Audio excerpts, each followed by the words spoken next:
Hello everyone, and welcome back to another engineering statics lecture video. I hope you guys are all doing well and are ready to learn, so let's get started.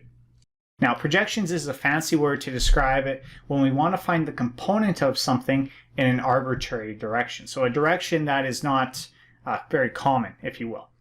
Now, the best way to show you guys what exactly this is through a picture. So let's say that I have my force vector in 3D and you guys are saying, all right, I even have the X component, Y component, J component. Now, if I were to ask you guys in a test, what is the X component? You guys are just going to laugh at me. You guys are going to say, Clayton, the X component is clearly that component along the X axis. It's going to be f of X. And I'm going to say, all right, what about the Y component? Well, that's going to be the component along the Y axis, and that's going to be the second component in our CVN. And the J component is going to be the same thing. It's going to be that f of Z. It's going to be the component aligned with the Z axis there. So now the question becomes, what happens if I ask for the component along an axis that is not X, Y, or Z? So this is what a projection is when we want to try and find a force component that is in an arbitrary direction. Now the direction has to be defined. So typically what we do is we give you a unit vector to define the direction. And we say, I want the component of F that is in the direction of this unit vector. So what we actually want is we want a force vector that looks something like this. So it's the component of F that is parallel to that unit vector. So that's why I call it F parallel. Now, the trick to solve this is actually to create a right triangle. If I know the parallel component, well, then I can also find the perpendicular component, and this actually creates a right triangle where the parallel meets the perpendicular. That's actually 90 degrees. Doesn't look like it because we're in three-dimensional space, but it's actually 90 degrees. So now we've created a triangle. The hypotenuse is going to be the magnitude of our force vector, and the two components are going to be F parallel and F perpendicular.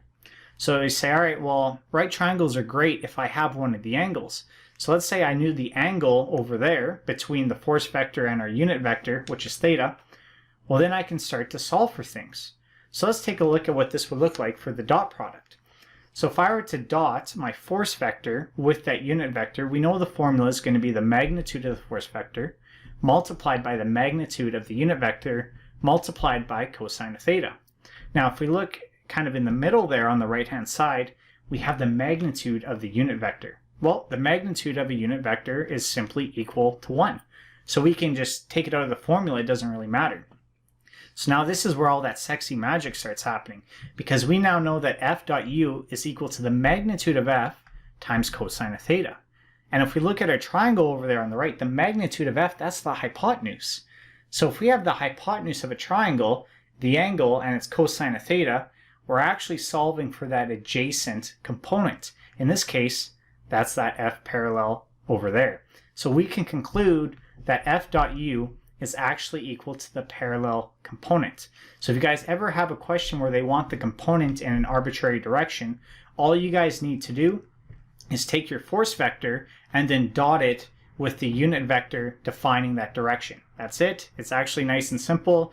It sounds really bad, and that's where students start getting mixed up, as they think arbitrary directions. I don't know how to do that. It's nice and simple. Just define the direction as a unit vector and dot it with the force vector.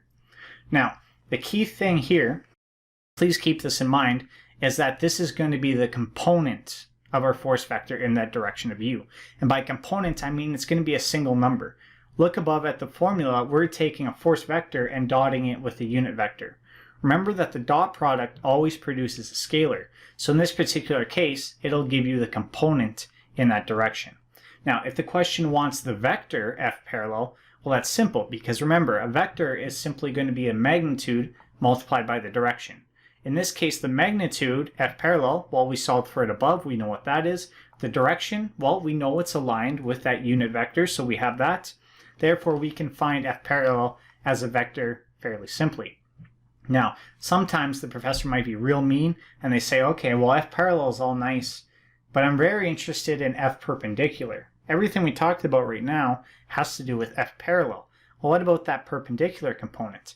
Well, actually, this is really simple too, because keep in mind that the force vector f is actually made up of f parallel plus f perpendicular.